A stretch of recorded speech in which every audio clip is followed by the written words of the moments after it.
Italo Calvino's Italian folk tales. Beautifully done. To suggest first that the particular power of this folktale for me is in the motif of light, of blindness and light, which deals directly with I think, the great goal of psyche, which is simply consciousness. And this is the most important contribution I feel that Jung has made to modern psychology and to the entire science of the inner person that extends back eons. The Freudian contribution had a lot to do with showing the mechanisms of denial, and underneath it, of course, the important issue of control. And this is in the narcissistic and Freudian literature the core of grandiosity. And here's the position of depression, and here is the wailing wall. And we're going to see how crucial wailing is, mourning is in this fairy tale. Again, the Freudian contribution has been in developing these defenses. Defenses against childhood experiences. I think the great contribution that Jung has made, along with the fact that he perceived a basic structure of the self, not as a garbage pail, or if you will, the id, but as having form and structure, hidden in its chaos, and that its constant drive is towards consciousness. Constant. You will experience it directly from the self to consciousness at times, these breakthroughs of the self. But even the thrust through the wounded aspects, through the narcissistic wounds, is always a thrust towards consciousness.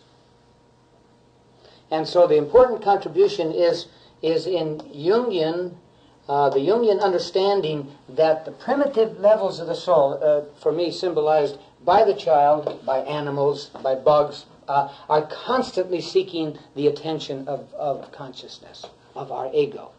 They're constantly trying to wake us up. The deepest level of psyche is constantly seeking to wake us up. And because we're dealing here with the issue of what's the initial condition in this story, it's blindness. Blindness of whom? The king. And who is the king? Metaphorically, who is the king? What's his function? In all of myths and fairy tales, what is the function of the king? He represents the collective consciousness. That's right. As in the Arthurian fairy tales, King Arthur at Camelot is the collective consciousness. He is the collective ego. And so I like to work with that structure, treating the other personalities as sub-personalities of Arthur. And in a real sense, we can do that here. Okay, the king is if you will, the ego structure, and all the other characters are aspects of the king. Okay, so he's blind, and who does he call? First, he calls his regular doctors, his regular MDs, those who even in those early periods worked with the body in the most obvious way, and they couldn't do anything for him. So who else does he call in? Soothsayer. The soothsayer, and they are the ones who do what? Who prophesy the future. They're psychics. They're presumably in touch with some other means of healing, an alternative medicine, if you will. And they don't seem to know what to suggest. And then a wizard sneaks in there from the unconscious. See, he knew the soothsayers. They're part of the collective. But the wizard sneaks in there. We have intimations of the self, don't we? Immediately. Anytime you get a character like this sneaking in, breaking into consciousness, then you have already the intimation that the self is present substantially. That is present in the substance of the story. The self is the shaper of the entire story. But at times the self will demonstrate itself. Okay? And what does the soothsayer say? The cure is nowhere to be found but in the sleeping queen's city. It is the water in her well. Okay. So what does this say about the initial situation in this king, or if you will, in any one of us if we had this dream? What dominates the consciousness in this psyche? Let's just put it in terms of masculine and feminine. The masculine. Very obviously. Okay, the king. And we don't even see the queen here. No queen is present until the end of the story. And then she comes in and is immediately victimized, which is very interesting in itself. So you have the king and the three sons, and what is the wizard pointing to then as the basis of healing? Contact with and assimilation of and union with the feminine. Yeah. Then this is, of course, the work of the transcendent function. See, Jung speaks of the realm of consciousness as the realm of the Father. Okay. Now, if consciousness is the realm of the Father, what is unconscious? Here's the self and the realm of the unconscious. Pardon, please? The realm of the mother, yeah. Mm-hmm. Yes, this is a motherly realm. And this is consciousness. For me, it's CSC, the realm of the Father. In any one of us. You see, a woman can take this myth and use it as hers. And where the king represents her consciousnness. Represents her consciousness. And where she is indeed struggling to get to her own femininity. Her own femininity. Or, of course, if you see it from the masculine side, of course, then the male is moving towards the anima, towards the feminine, the bipolar sexual in him. So one way or the other, this works for either gender. Okay, so we have therefore the presenting dream. Any questions about the presenting dream or any remark about it? The wizard disappears, doesn't he? Almost as quickly as he shows up, and that's a motif that constantly appears in fairy tales and in myths. This sudden burst into consciousness of a strange figure from a strange land, and then disappearing.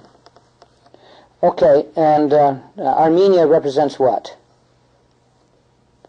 This is part of the unconscious, part of that strange country. Okay, whatever. It's split off and far away. That's right. From Spain to Armenia in those medieval days was certainly a long distance and could easily represent the unconscious. In fact, in contemporary dreams, people will dream of European countries, the old country. The old country. This is a motif that I've picked up in several people's dreams. Okay, and what is? We're now in the second stage of our story. We're into the search. And incidentally, let me say something about the search. When Oedipus is advised by in the myth of Oedipus, the story of Oedipus by Sophocles, when he is advised that he must find the riddle, an answer to the plague that is affecting his city, that he must pursue the problem. He speaks of himself as both a searcher and a doctor, if you will, a detective and a healer. Okay, and so it's good to keep those two in mind. That the healing aspect, of course, at its deepest levels, comes from the unconscious. But where does the searching come from? From the ego side. This is the great work of ego, to be constantly pursuing the self, constantly seeking to enlarge consciousness by dialoguing with the unconscious. Okay, so search begins with whom? The eldest son. Why the eldest son? Because traditionally he has a prerogative. I don't particularly like that kind of an answer. I think there's a better psychological answer. He's closest to the father. Beautiful. Yes, he's closest to the father. He's closest to the established consciousness. Another way of thinking about this blindness, is not to think of it just literally as blindness. We often say of people we know, wow, how blind this person is. What does it usually mean? I immediately perceive a couple of meanings. Not connected with the unconscious, but also one-sided. One-sided.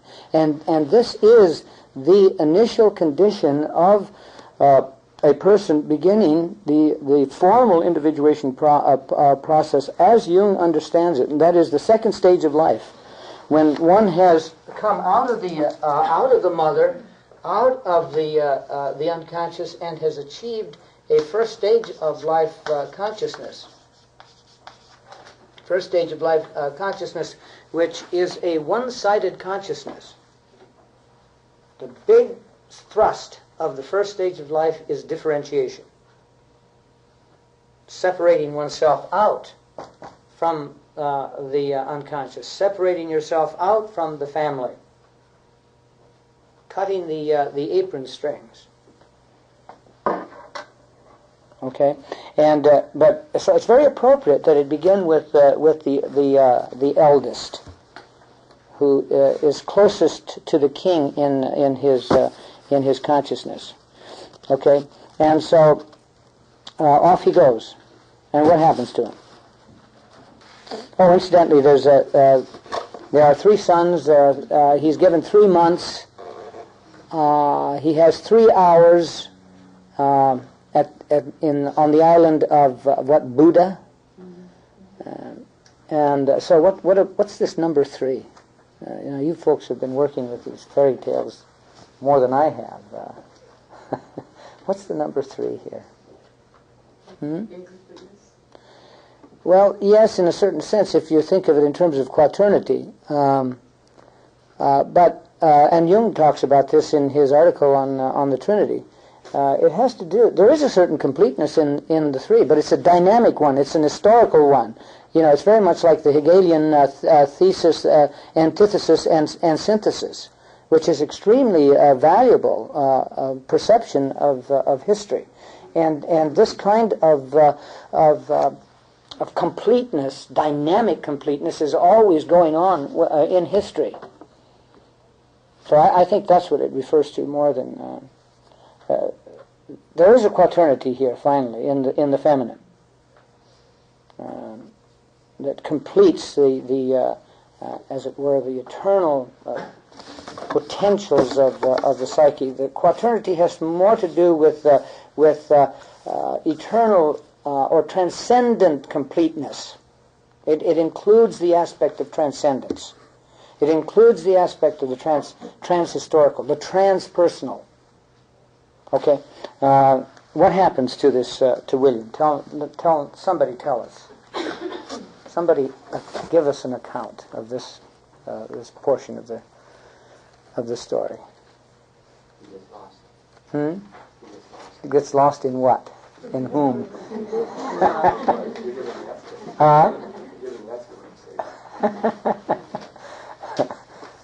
Yes, he does get lost. He's under a spell, isn't he? He even uses that term when he's talking to the youngest, to Andrew, and that is that he's under a spell. They are under a spell. So that we've encountered the feminine already, haven't we? But in what aspect here? Negative. Well, yes. And this is not untypical, you see, of any one of us who struggle with wounded child issues, narcissistic issues, that we can easily fuse with the opposite sex. This is a very, very serious problem with a lot of people. This one person had a tremendous problem with this. Every time he would meet a woman, he would fuse if they just got at all involved with one another romantically. And he had a dream once which portrayed so powerfully the importance of breaking that fusion. And the dream went somewhat like this: the woman he was going with in the dream appears is going to a liturgy in what is called a makeshift church. And she also has other women around her. And the dreamer comes into the church, and instead of sitting him down next to her, she puts him down at a separate place. And he doesn't like that, so he walks out in a huff. And he's walking around what appears to be a campus, and he's helping a little boy come down, bring some furniture down the staircase. And then he goes back to this building, and as he approaches the building, suddenly this great wind comes and whoosh, wipes the building and everybody in it off the face of the earth. I call that kind of dream an act of God dream. A very, very definitive statement from the self. A very definitive statement from the self. Separating, you see, separating him from this woman. She in the dream actually initiates a separating process, but he doesn't buy it. So he gets an archetypal kickback from the self. So, and this is a very, very powerful issue with in all of this literature that's coming out on women who love too much. Or men who hate women and the women who love them. The fusion in those relationships is powerful. And it's not just from the woman's side. You read Dr. Fellow's book, the latter one that I mentioned, and the picture that you get of the males in this relationship. What is the dominant aspect of the male? It's this right here. Control. Control is the dominant reality. So he plays the grandiose role, you see. But underneath that grandiosity is an enormous woundedness down here. Enormous woundedness. And the woman plays the depressed role. Totally dependent upon him, and feeling that she doesn't deserve anything more. And indeed, caught up in the excitement over here of the danger of the relationship, and reliving similar kinds of experiences of a controlling father, a dangerous father, an abusing father, an abusing husband from early childhood. So very, very this business of fusion is very possible, very powerful. So what we have here, you see, is a strong indication of the narcissistic underpinnings of this situation. And my feeling is that these young men are orphans. They are orphaned from the feminine. Orphaned from the feminine. Okay, so that when they get into a relationship, immediately you see they're caught up in the splendor of the feminine, and all the gifts that she has, all the riches that she has, and he's very impressed with her wealth, with her abundance, and with her beauty, whatever. And what happens to the second one? And incidentally, what's her name? Yeah, what does that mean? Some kind of a star, big star. Well, Luigi. Star. Luigi, I have a hunch that is a Sicilian corruption of the pure. Huh? Sure, Lucistella. Sure. I was going to say the pure dialect, the Tuscan dialect. I happen to come from that part of. That is, my parents come from that part of Italy. Yeah, Lucistella. Yeah, the lights of the or Lucistella would be the light of the star, or starlight. Or shining star. Yeah, that would be that's a nice translation. Yeah, something like that. So you see again the intimation of light is there. She doesn't play more of a part than taking this person in and obviously giving him a lot of comfort. He's getting a lot of care. Okay, and so there's a caring for the wounded child down here. Instead of speaking of the narcissistic wound, I like to speak of the wounded child. And I'm beginning to perceive more and more two aspects of this wounded child: the orphan, who needs all of this kind of love and holding that he's receiving from Lucistella. But there's another more insidious aspect that comes out of the guilt feeling that somehow I do not deserve the real good things of life. The guilt feeling.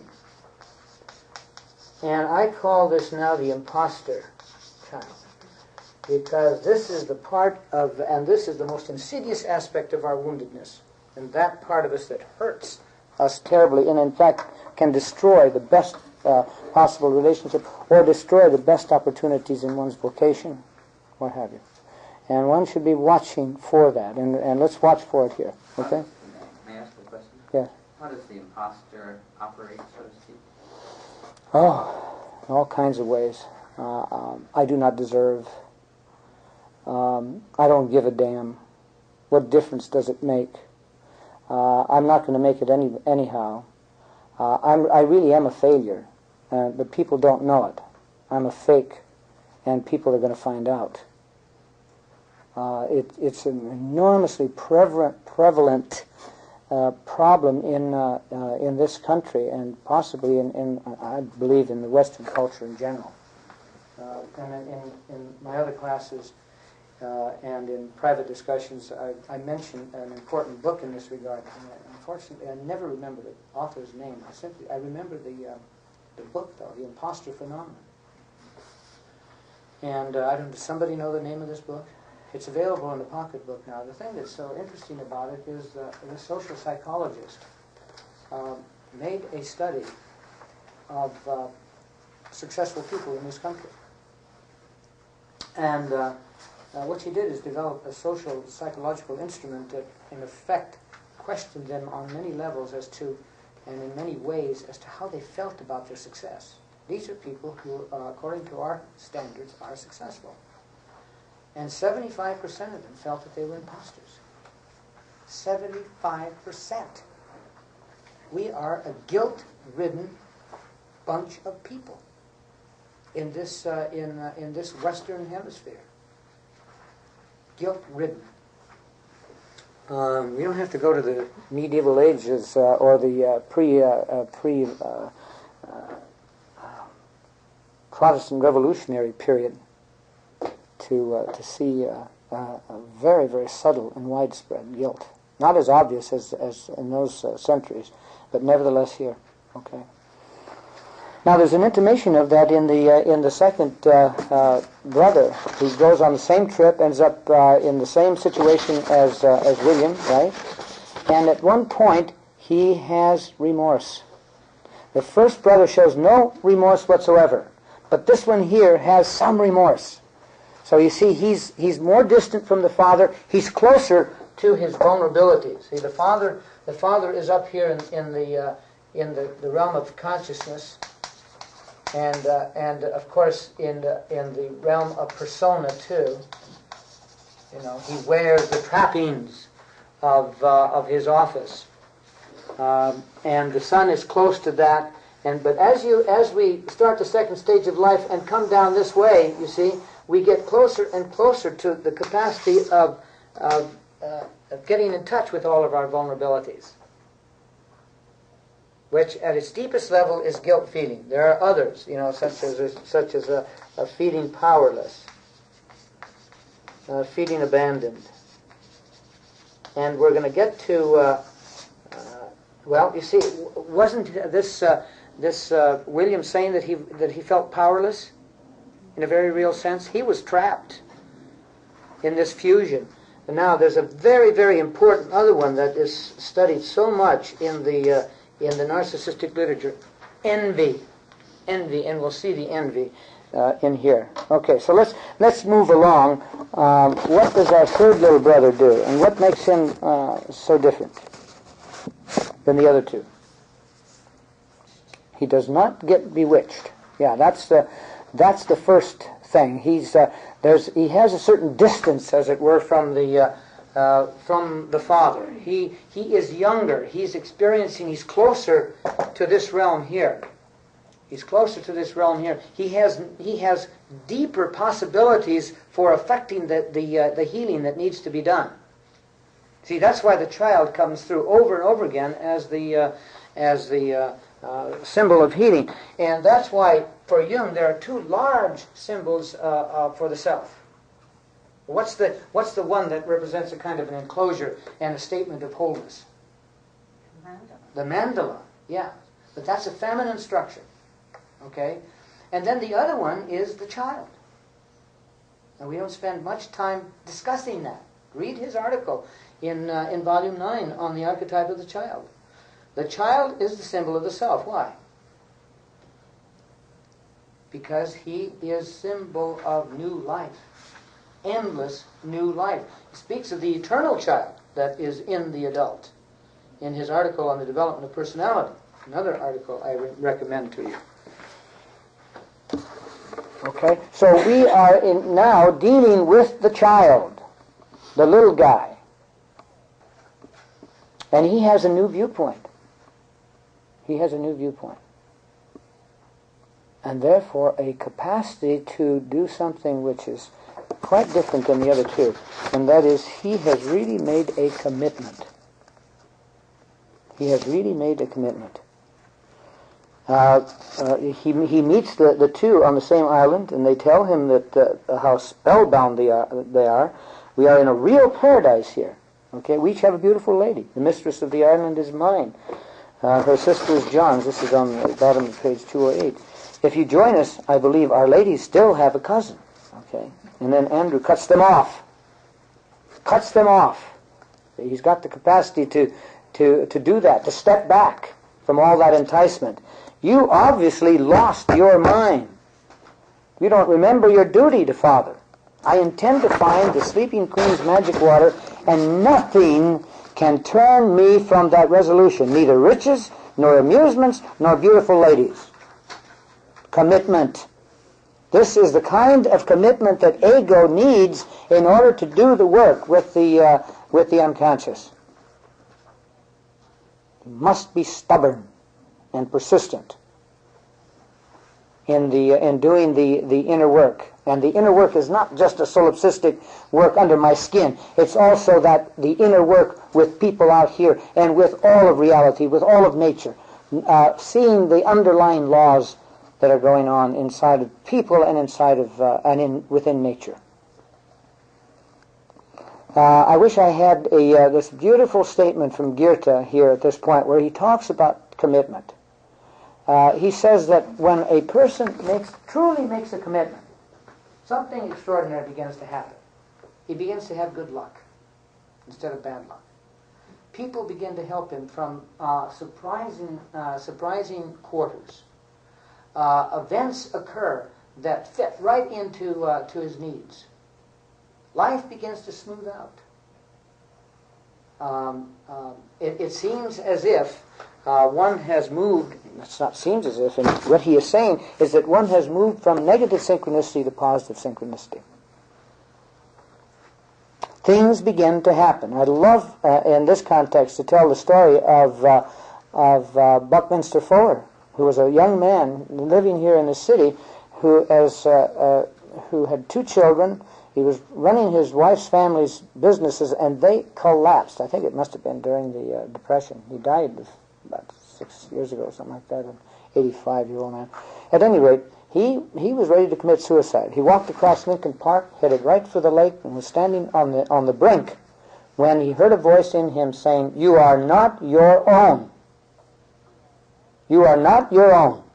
And the next thing he heard within himself saying, "I will now, therefore, commit myself and to the entire human race."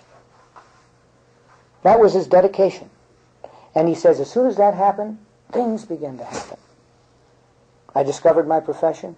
People began to come along who helped me find ways of getting to school.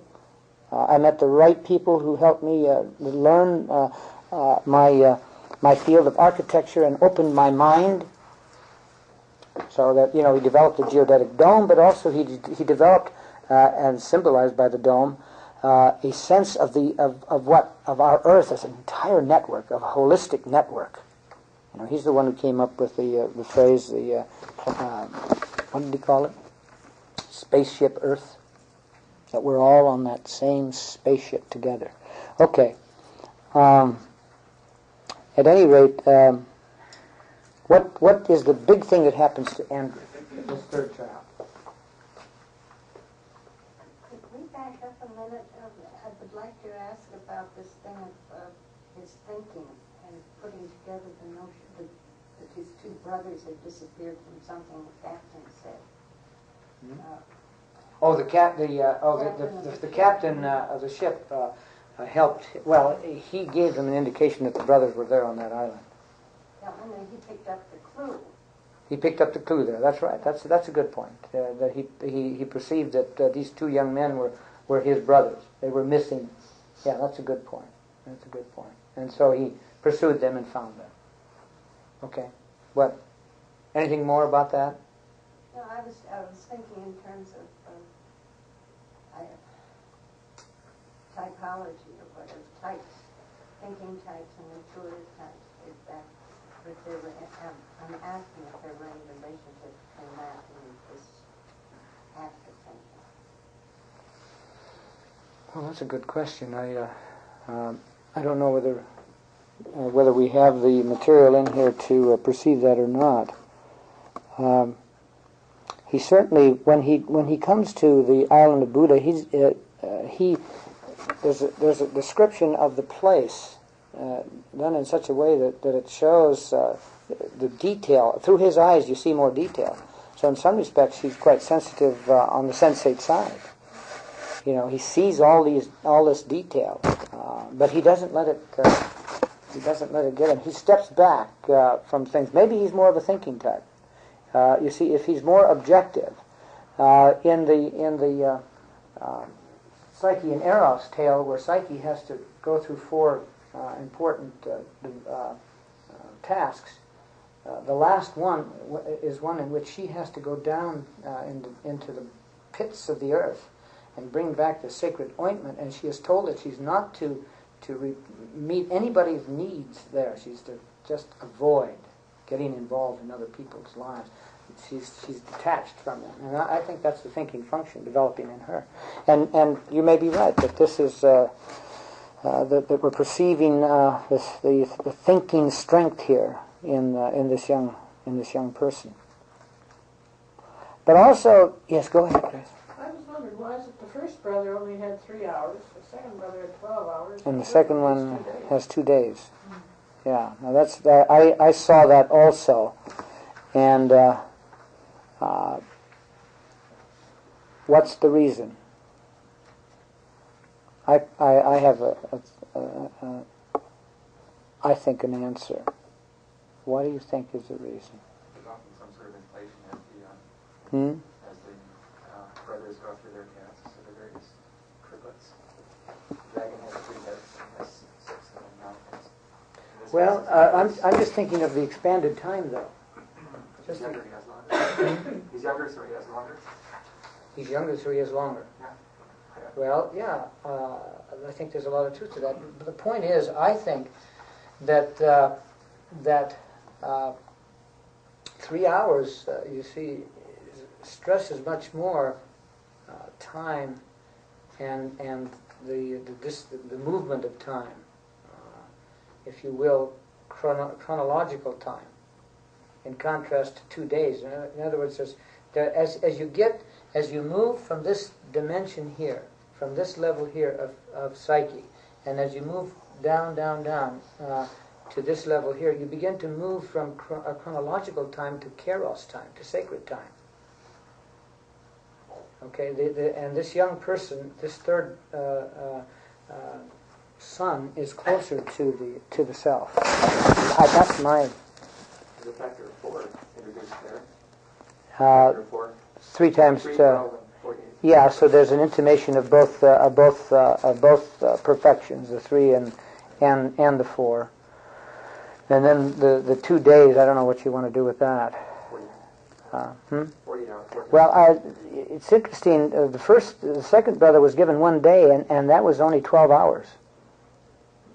So, so I don't know what they mean by if it would be 24 hours. Could it also be moving from objective to subjective time?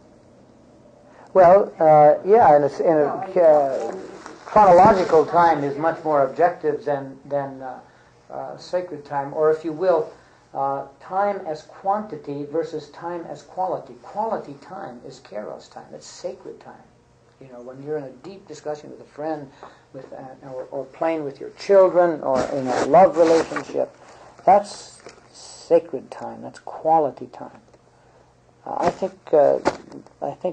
Does that make any sense to you, Grace? That possibility? It fits. It certainly does fit the process.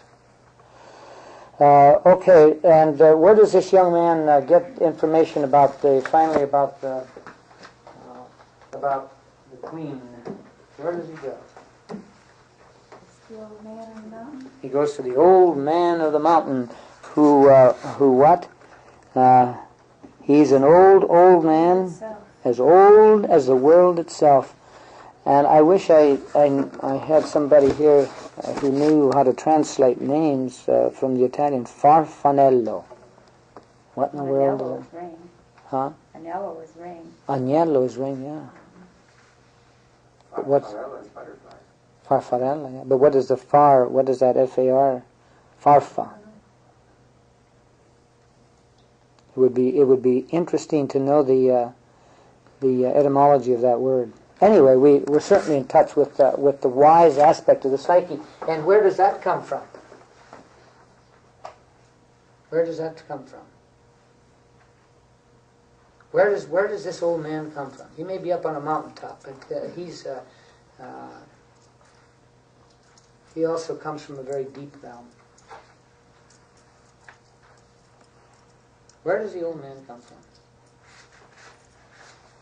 Other than the self. Sort of helping aspect of the father. He certainly is the helping aspect of the father, but definitely from the realm of the self rather than from the ego. Definitely. One who has attained his own kind of pinnacle, not like a king. You see, he doesn't sit on a throne. He doesn't sit on a high man-made pedestal. He sits on a mountaintop. And that means that he has done a deeper kind of work. I love to talk about the three dreams of Alice Miller, the only place where she talks about development in her drama, The Gifted Child. And in the first dream, the person is fighting to get up top of the tower. And then finally it lets go, and he's down below, he's walking on the bridge, he's getting close to people, and then he has a third dream where he's back up again. He goes up a tower, but it ends up on a plateau. See, the difference between the heights of ego and the heights of the self. A plateau, a mountain, okay? And one doesn't get up there easily. One has to do important work down in the valley, okay? So this is a very, very wise man, who is as old as the world, okay? And that's another, you see, indication of the self and of the collective unconscious. Jung constantly speaks about the unconscious, the collective unconscious, as being as ancient as the universe. Okay, and he's the one who tells this young man where he must go, and what is the place that he goes to.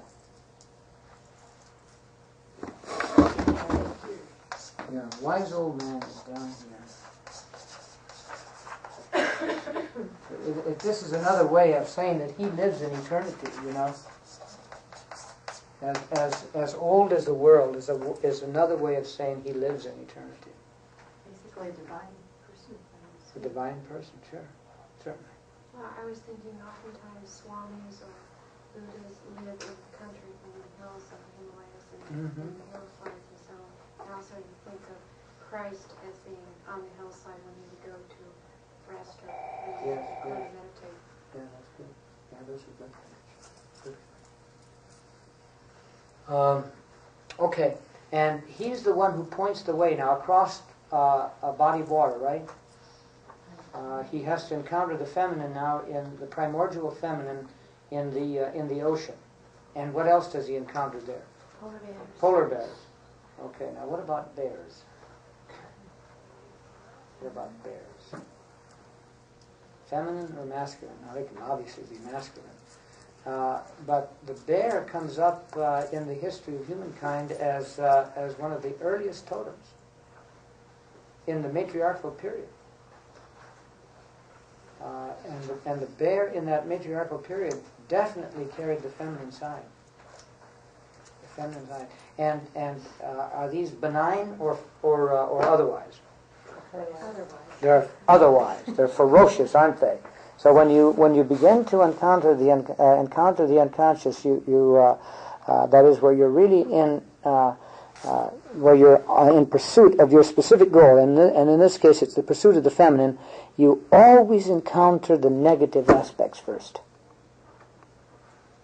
And Jung says the reason for that is because you're not attuned to this aspect, and you're going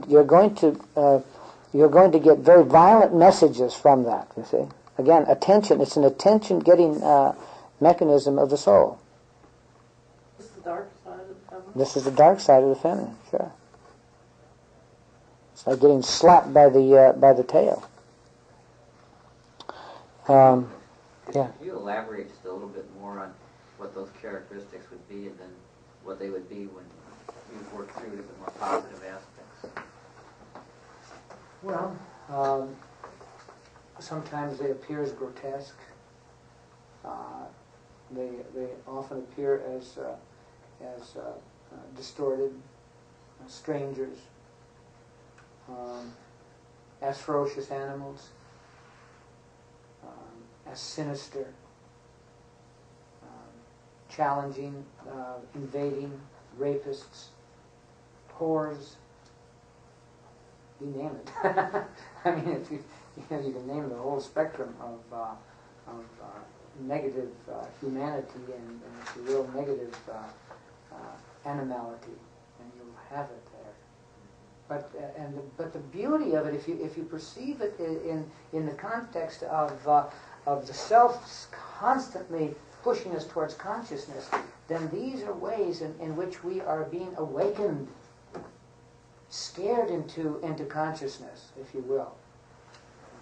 So that fear becomes an enormously important indicator that you are in touch with some vital material in the unconscious, and you are being scared, you know. And this guy is very daring. I mean, you know, they show him as a fine sailor even. So he knows what he's doing, but hopefully he was scared. Doesn't discuss that.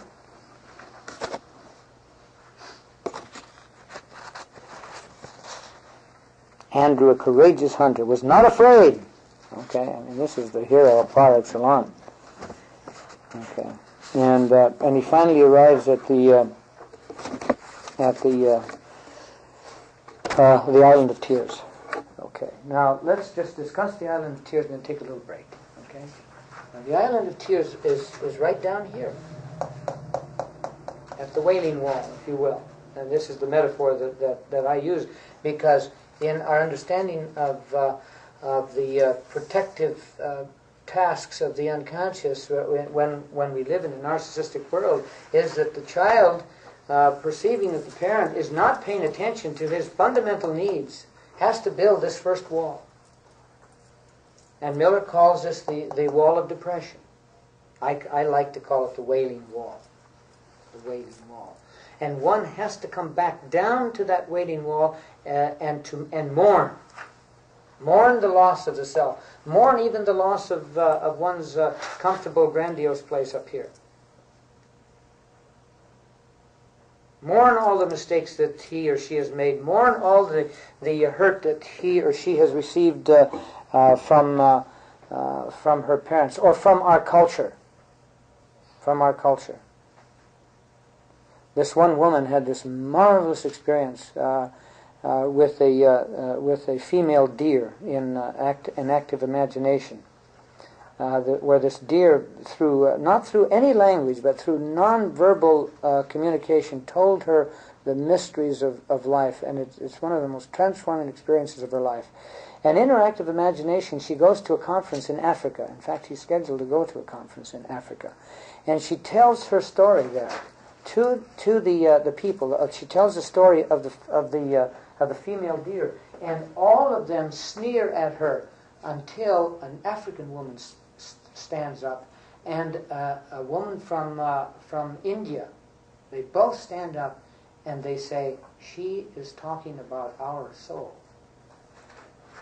And this woman, in this actual active imagination process, begins to weep bitterly, feeling that our Western culture has let us down in a profound way.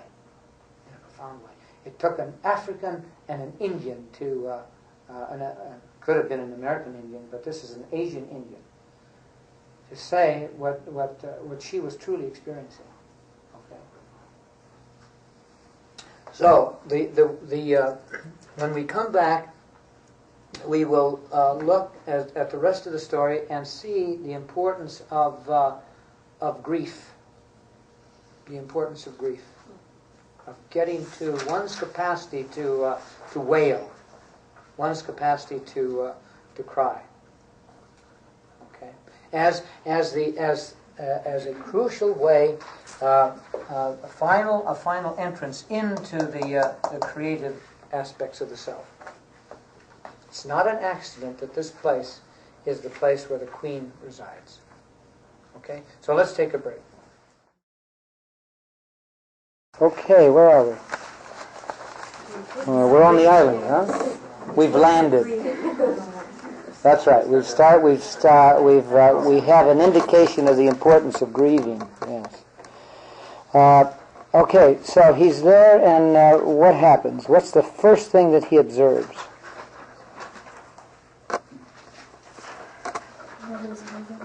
Nobody is moving. Everything is frozen. Everything is frozen.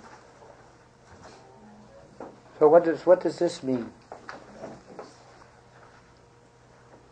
It was cut off. Lifeless. There's a lack of life. There's a lack of and when there's no movement, there's no creativity. There's no life without movement between polarities, as Jung loves to say. If there aren't polarities, there is no life. There's no change. No life. Hmm? There's no change. There's no change, yeah. There's no death and rebirth. It has to be somewhat, you see, a reflection of the blindness of the king. an aspect of that. In the in the Arthurian legends, it's the wasteland. Wasteland carries something of the same metaphor.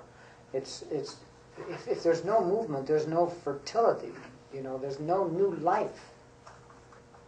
There's no new life. There's a tremendous waste of human potential in an entire society and within us as persons. The same thing happens in Sleeping Beauty, right? The other Sleeping Beauty, where when she goes to sleep, everybody in the castle is stopped in the midst of it. Yeah, it's the same. It's the same thing. And so he's the only one moving there. You know, he is the moving force now, and he perceives, he sees all of this immobility, this darkness, and this silence. There's paradoxical stuff in here, and that is that when you get close to the unconscious in its deepest levels, you also get close to the void. So there are positive aspects and negative aspects to every position. There is a time to be motionless. There is a time to be motionless, but not to be stuck there. There is a time for silence, but not to be stuck in silence. The association of grief with lack of anything happening. Yes, I think that's very good. That's beautiful. I agree with you. That's a good connection. That's a good connection. There's nothing more painful, and we're looking at grief now on really the negative side, where one is in deep pain and deep sorrow, but you're not doing anything about it. It's the place of tears, but the tears aren't being shed. Yeah, that's right. The well hasn't been tapped. The well hasn't been tapped. And so our young hero is wandering around and finally gets to and finally arrives at the palace, right? Adorned with statues and tablets commemorating the island's past kings.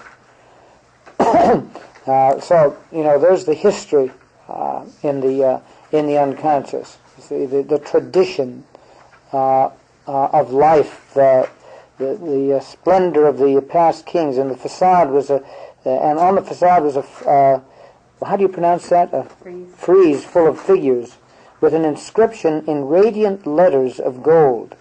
Okay, and gold is the alchemical substance that is the goal of alchemy, and it's the end product of transformation.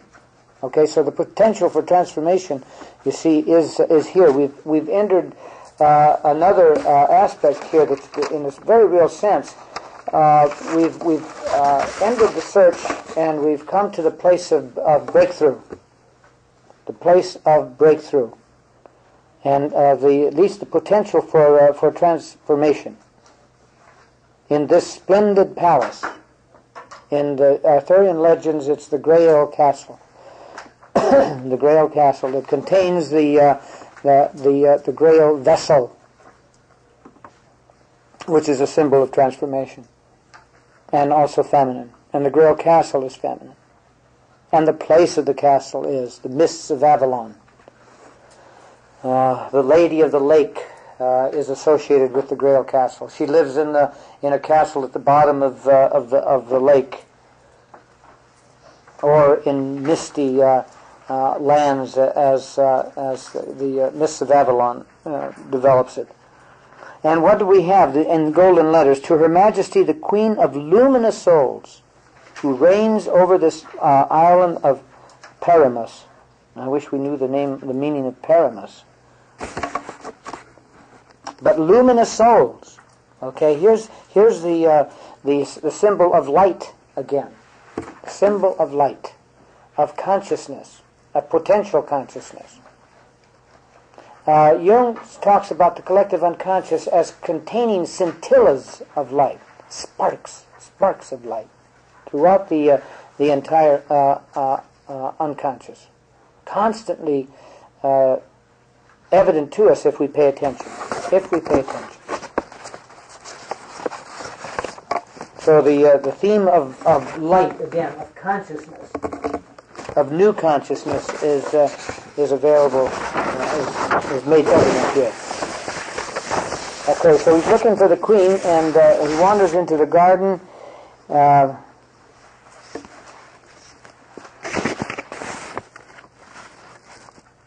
No, he doesn't do that first. He goes up the grand alabaster staircase and crosses several halls decorated with bas reliefs and guarded at the doors by the customary men of arms. Again, the spell is cast over them also. Diamond-studded coat of arms.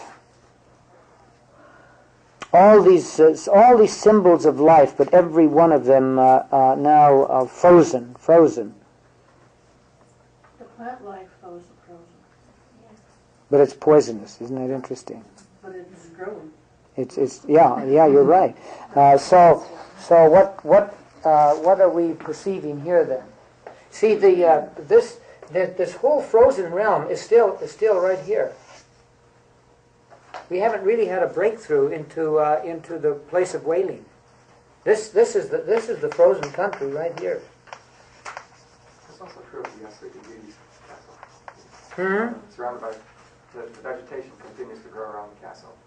Yeah. That's the, Yeah. So it's breaking its bounds, isn't it?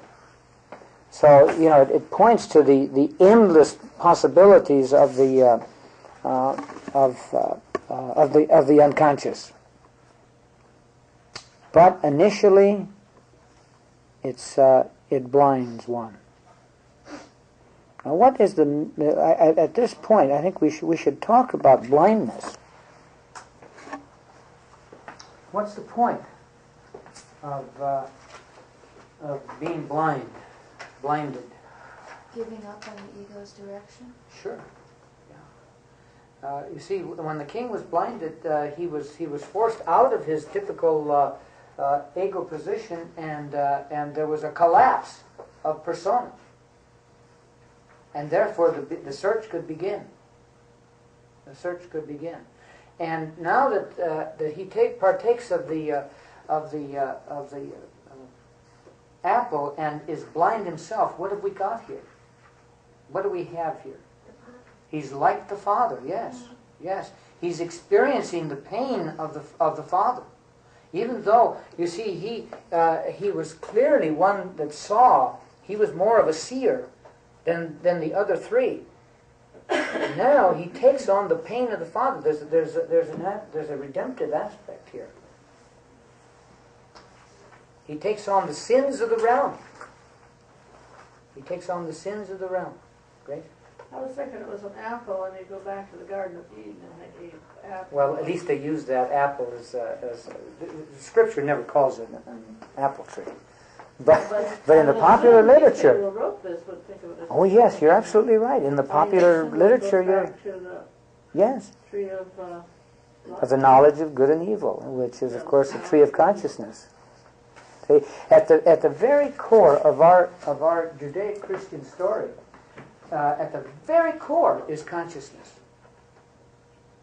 Not just in this moment of original sin, but also in Genesis 2. In Genesis 2, this amazing description of creation, which is so different than Genesis 1, that tells us about all the different days and the separation of this and that. There's none of that goes on in Genesis 2. You're in the garden.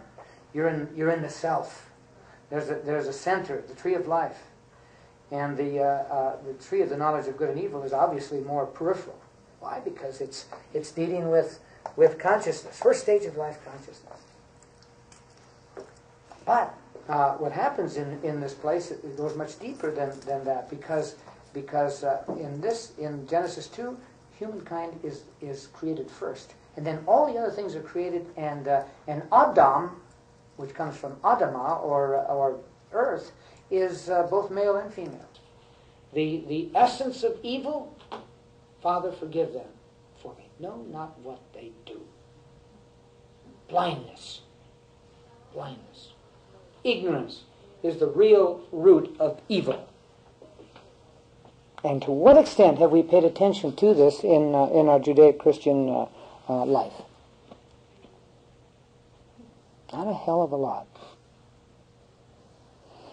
Okay, and so he takes on this blindness. Now, the other thing about blindness is that once you let go of what you ordinarily see, you begin to see on another level. Oedipus was blinded for that reason.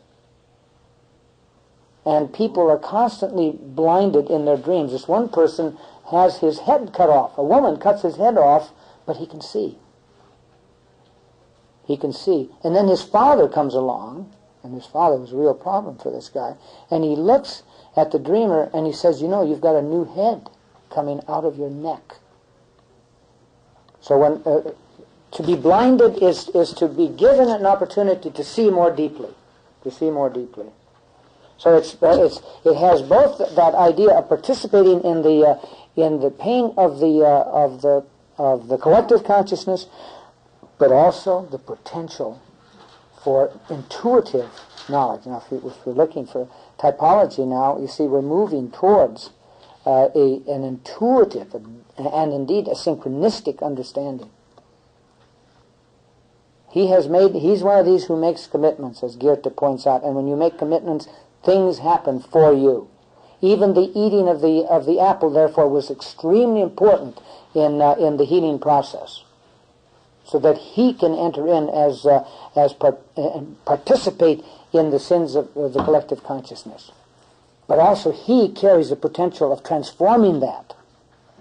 And so what does he do? He starts stumbling along and accidentally, by chance, this is the realm of the synchronicity, by chance he falls into the well.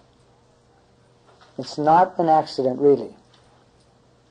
Wilhelm has a beautiful statement about that in his discussion of the I Ching, in the middle section of his book, where he says the reason why chance is so important is because there is no way of giving meaning to chance as we ordinarily understand meaning, and so a deeper meaning can come in. See? A deeper meaning can come in. And the microphysicists are discovering the same thing. The microphysical world is seemingly a world of chance. But underneath there's order. There's order. There's meaning. Okay, and so what happens? He's healed of his illness, and now he has hit the bottom. Pardon?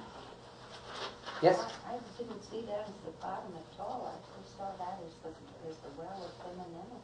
Sure, I know, but it's also a very down, deep place.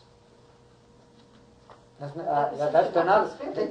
not opposed. They're not opposed at all. See, water always seeks the lowest possible place.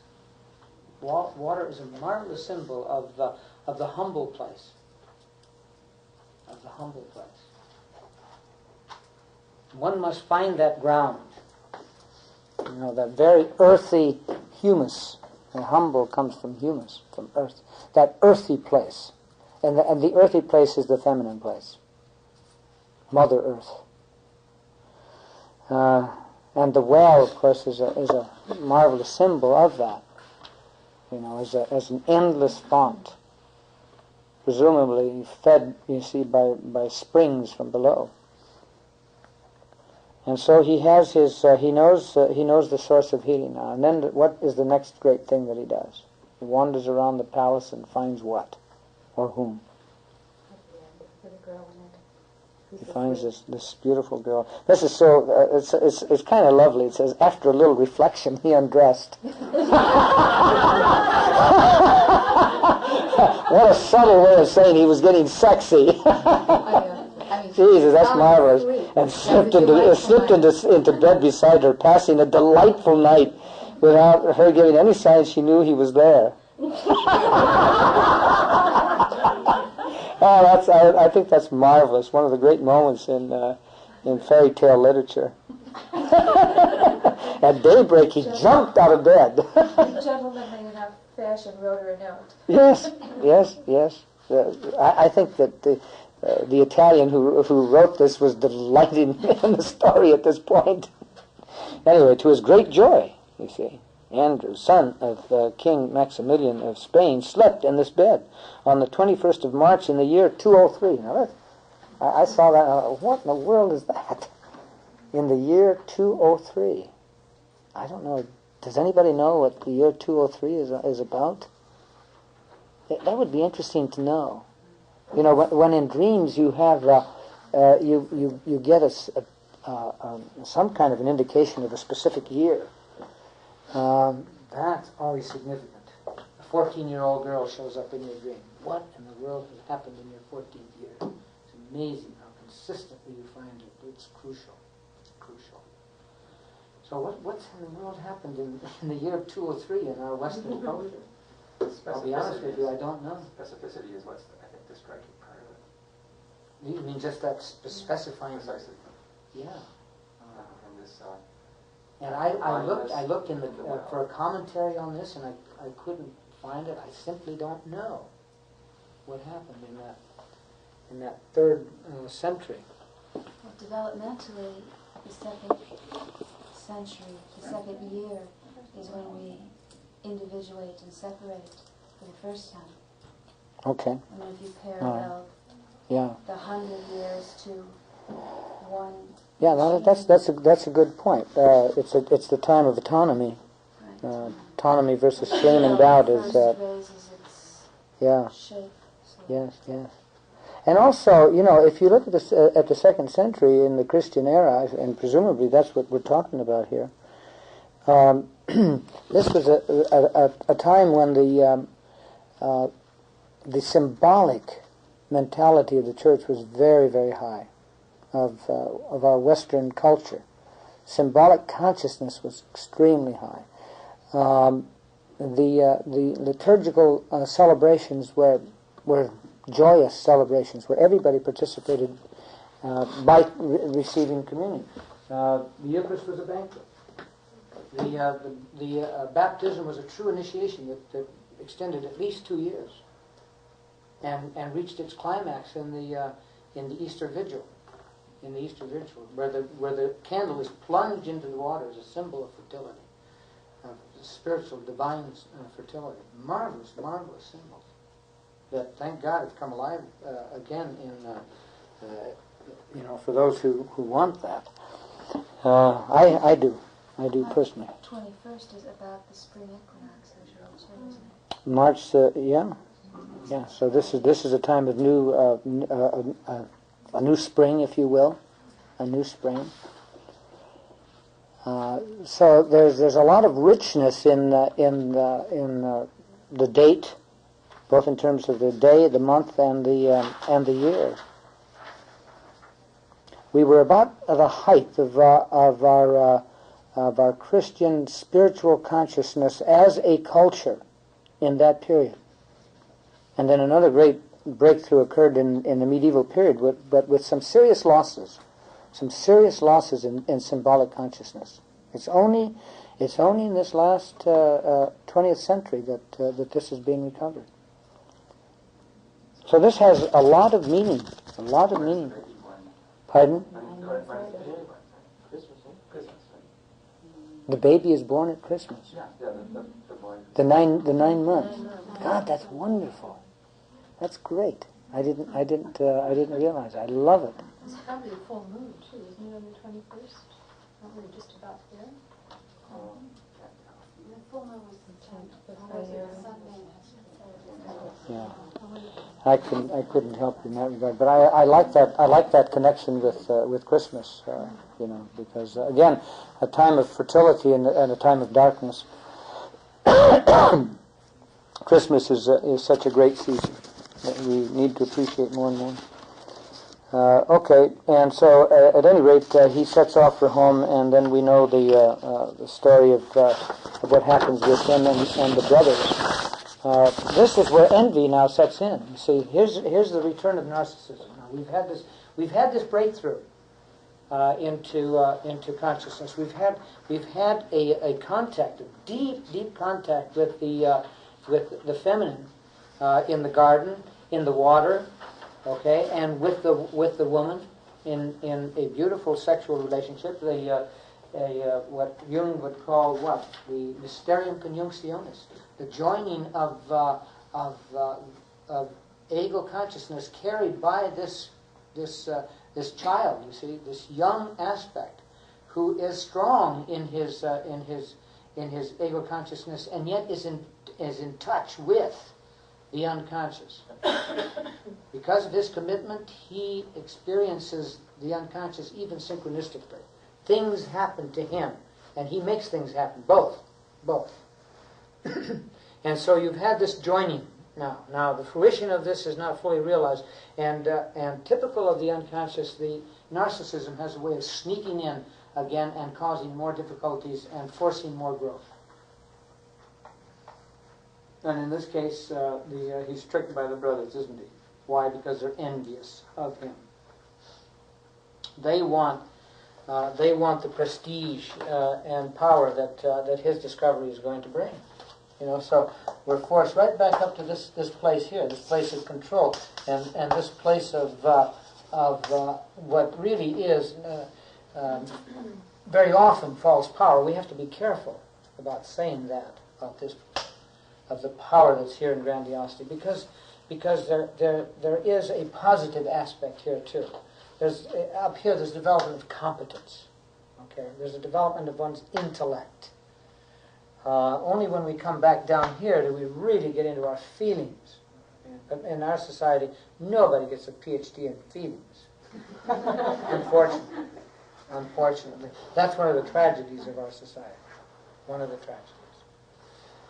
So we have to make it on our own. We have to develop that particular PhD in life, in experiences, and so we get out of the realm of academia. Academia, incidentally, at times is very much like this over here, frozen. But I also value that place. I find it a very exciting place, but boy, when it comes to getting close to feelings, whew.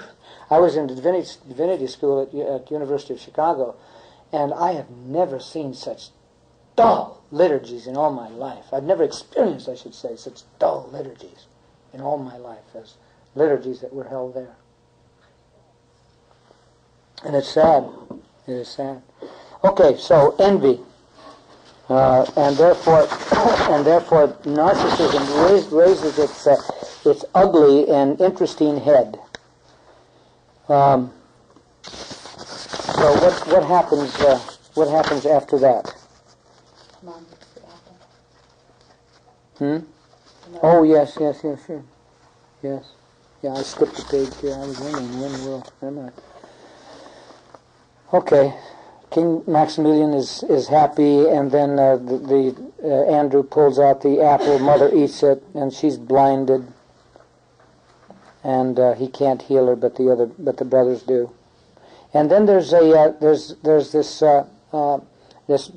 angry tussle that goes on between the brothers. And what is the response of the king?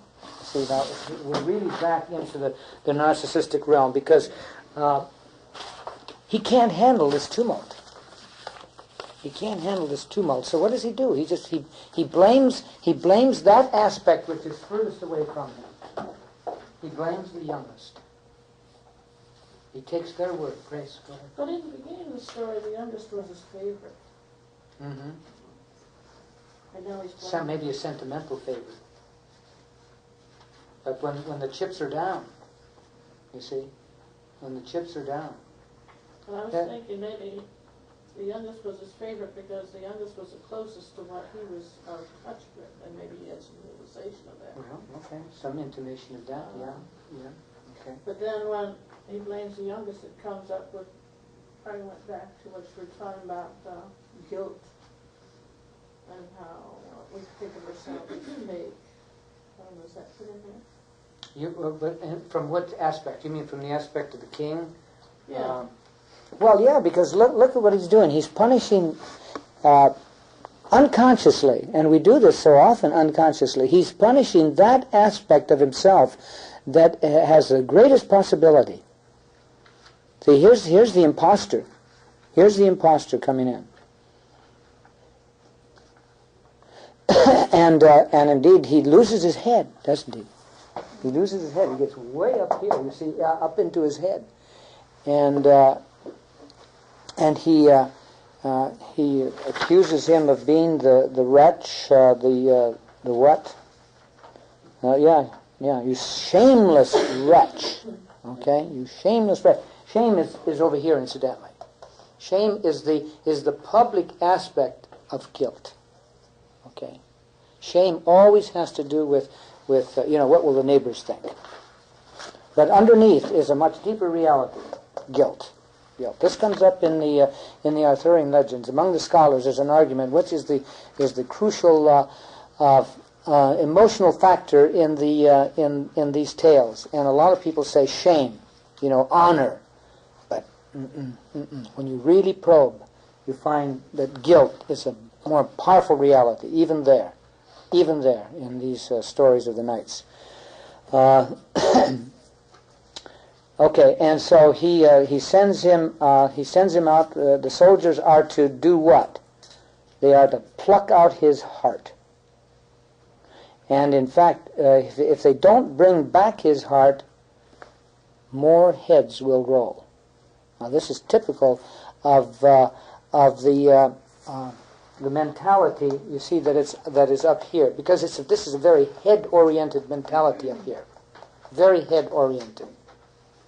Whereas the heart, you see, has to do with those softer aspects of the psyche, of the soul. And he wants the heart of this child torn out.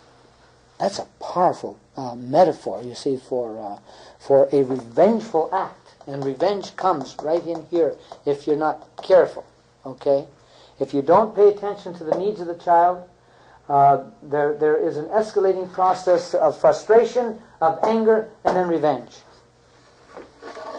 But that's another way in which psyche is making us pay attention to the needs of the child and the possibilities and the creative potential of the child.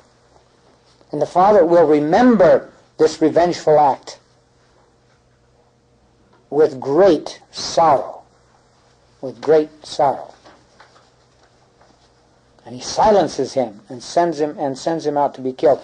And what do the soldiers do? And what do they represent? Do they kill the child? No, they do not. And so where do they come? What realm of psyche are they from? Are they up here? No. Where are they? They're down in here someplace, aren't they? They're in touch. They're in touch with the common humanity. They listen to this little guy. He tells his story, and they believe him.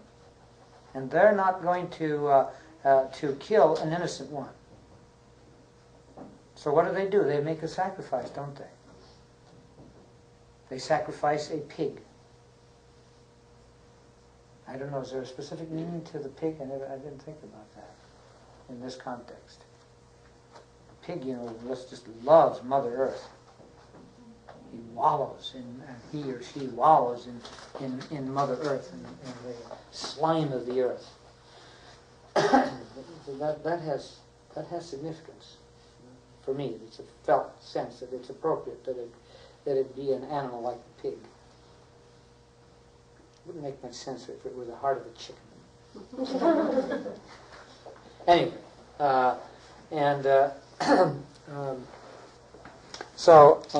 therefore the narcissistic wound does its revengeful act, and our young son disappears, and then we return to the realm of the self, to the queen.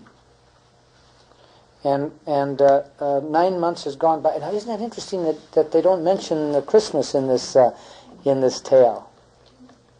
That certainly would be appropriate. They leave it there. There is the birth. You see, the birth of the new child, and the child is what gender? It's a boy. Yeah.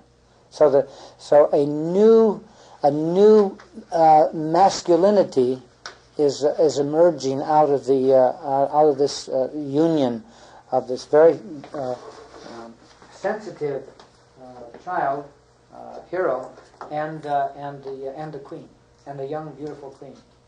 A new masculine aspect is emerging. The new king for the future, of course, is being born. Why not? There is a celebration when the child is born. There is a celebration. Oh yes, everybody wakes up. Yeah, a tremendous celebration is occurring. Obviously, though, they're not aware of the fact that they've been sleeping. They're totally unconscious as to what has happened. And it's only, you see, the impregnation and the growth of the new life that awakens the queen and awakens the entire realm. It's not. You see, even in the Arthurian stories, the wounds of the Fisher King who lives at the Grail Castle is said to be a sexual wound. Why? Because the land is infertile, and he is wounded in the thighs. This is the area of the penis. It's the area of new life. It's the area of the child, the area of the womb. This is the place of the child. Okay.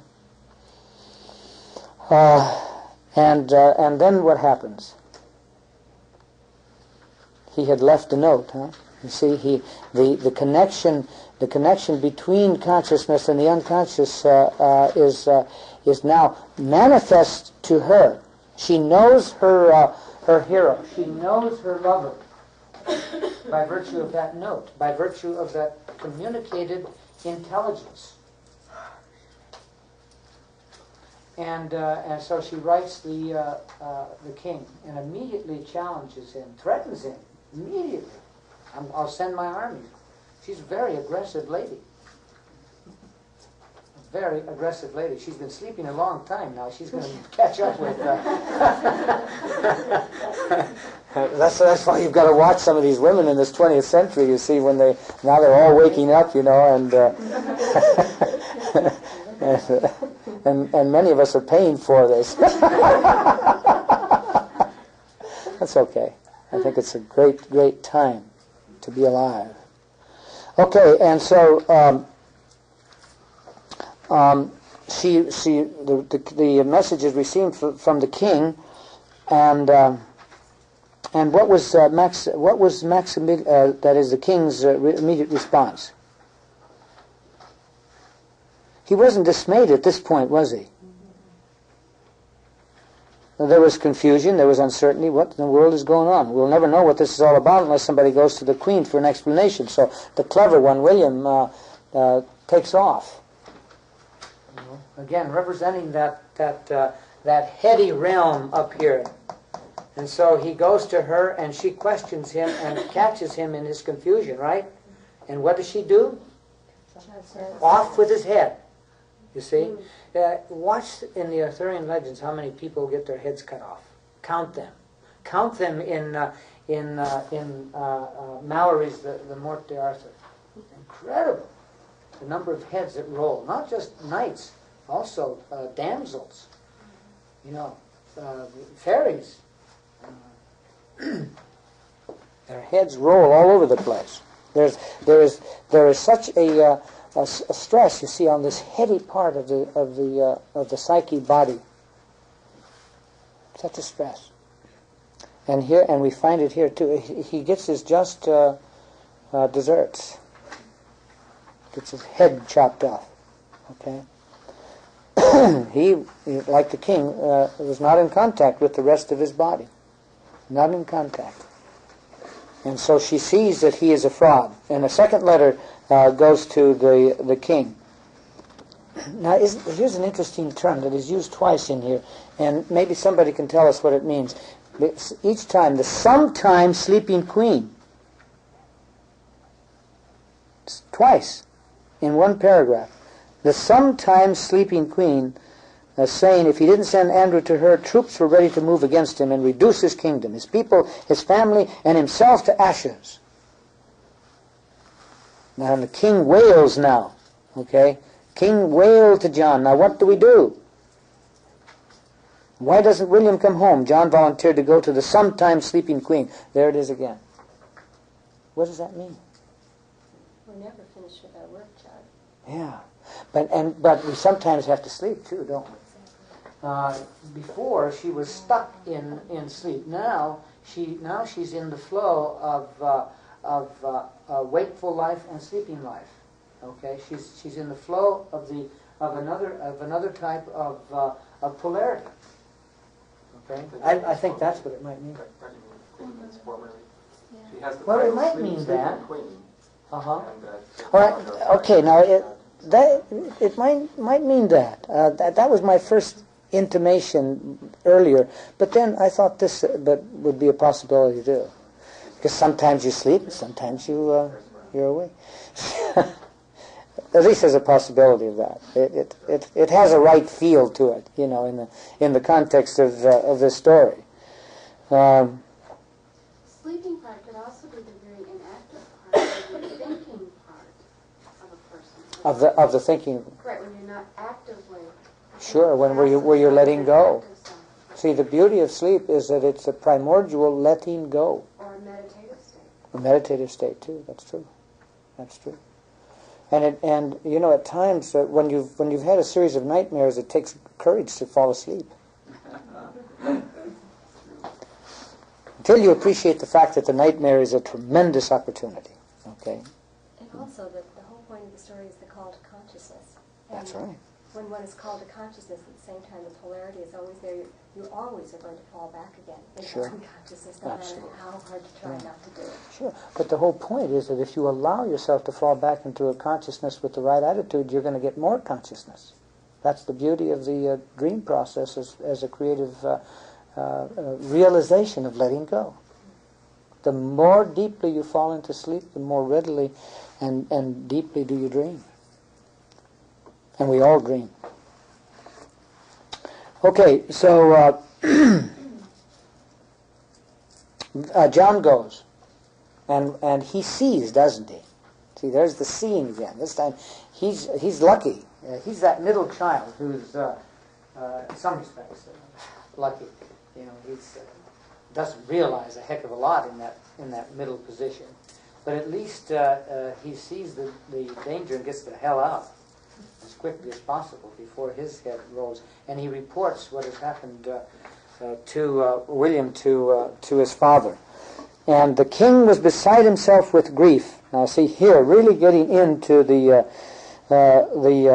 depth of mourning. William dead, also William. Now I know for sure Andrew was innocent, and all this has happened to punish me. To punish me. He has a real sense of his guilt now, of his guilt. He's beginning to wake up. And the next thing, tell me the truth, John. Confess your treachery before I die. And what does John? He blames, he blames his wife. There, we're right back to grandiosity again. Blaming others. That's exactly what we do in this part of our narcissism. We refuse. You see, we deny. We deny. See how consistent this story is. It's an amazing story of the psyche. Our wives are to blame, said John. We never went to the sleeping queen ourselves, and we put a bottle of ordinary water in the place of Andrew's magic liquid. The power, you see, had been wrested away from the appropriate person. Railing, weeping, and pulling out his hair. Listen to that. Pulling out his hair. You see, stripping even his persona. He might have had some very lovely locks. Who knows? The king summoned the soldiers to take him to the spot where Andrew was buried. To the spot where he was buried. Place in the ground. Among the soldiers, this order caused great alarm. Now he's in contact with the people. He's in contact with the ordinary folk here. The king noticed it and was filled with new hope. Out with it. I want the truth. Again, you see, the truth. And the truth is seeing. More and more, you see, his consciousness is moving from this messed up realm here to the ordinary realm of the rational See, this is the confused realm of consciousness here. Here's the rational realm, but there's another realm up here. This is the realm of the see-earth, not the thinker. At certain points in our experience, we don't think. We do not think. We let go of the logical processes. We simply pay attention. This is pure awareness. And all of the cultures discuss this. More and more, you see, our consciousness needs to move from this messed up realm here through the rational and appreciating the reality of both, and finally realizing our capacity for simply witnessing, paying attention, detached. And paradoxically, because we're detached, we can be most deeply committed. I'm convinced that this realm of consciousness is the conscious realization of the self. Because here, you don't even think of a specific object. You embrace all objects in the experience of being. All objects are held in this consciousness. Any object that comes along. And you do not judge them. This is not the realm in which you judge anything. Okay? You find the truth. The unvarnished truth. Whatever it is you're guilty of, I give you my royal word that you are pardoned. He's pardoning himself, too. See, and they represent a collective guilt. But and the strange thing is that they really aren't guilty of anything except saving this little guy. Trembling in their boots, the soldiers admitted that they had flatly disobeyed the order to slay Andrew. They had gone against the collective will, fortuitously. And to their great surprise, the king began madly hugging and kissing them. That's a marvelous, healing action here, don't you think? You know, there's an act of joy here and of human connectedness that I think is very, very beautiful. Posted at every street corner was an announcement that whoever found Andrew would be richly rewarded for the rest of his, let's say, her, also life. Andrew returned to the infinite joy of his old father and the court. Again, so the court, you see, representing that larger collective, and set out at once for the Isle of Tears, where he was given a hero's welcome. Andrew, who freed me and my people, said the queen, you will be my husband and king forever. Forever, you see. A symbol, a way of saying that this mysterium conjunctionis is not something that just lasts in one's lifetime, but that it has an eternal meaning. You know, you're in touch with a great archetype here, a great archetypal moment that never dies in the human experience. And how does it end? For months afterwards, all you heard on the island were songs of joy, so they called it the Isle of Happiness. The Isle of Happiness. And of course that is realized again, most truly here in the self. In the self. It's only by virtue of our taking seriously the goal of individuation, and that is that only by experiencing one's wholeness, one's integral self, one's unique self, and yet paradoxically the self that awakens possibilities of joy and of new life for so many other people.